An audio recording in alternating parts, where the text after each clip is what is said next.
La canción se llama La gallega del GPS. Pero la historia ahora le voy a decir.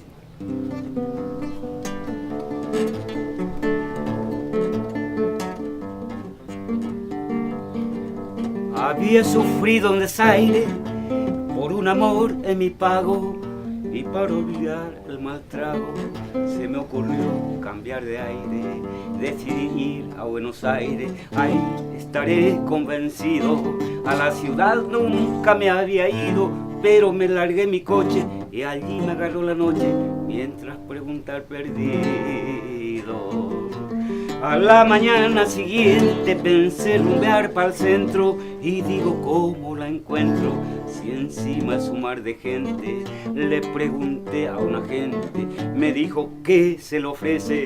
Andás perdido parece, sí mi amigo, repliqué, y me dijo yo que usted me compraría un GPS. Le pregunté qué era eso, si yo no lo conocía. Me explicó que era una guía para el viaje de ida y regreso, que cuesta un puñado de peso, pero es plata bien gastada. Te ordena una voz grabada que escucharla da placer, casi como tu mujer, pero no te pide nada. Y ya lo compré nomás, pensando este es una papa, si en realidad trae el mapa que te guía por la ciudad.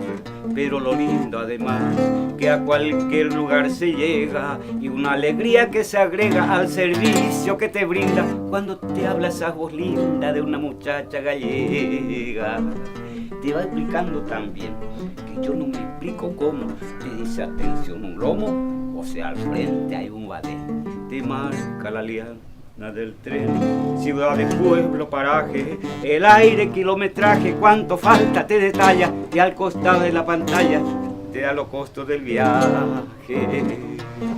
Lo más lindo de la historia, que yo no puedo comprender, yo nunca he visto una mujer que tenga tanta memoria.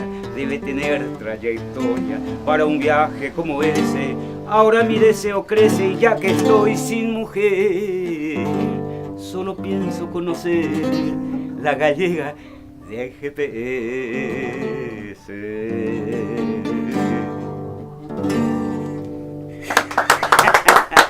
Gracias, gracias.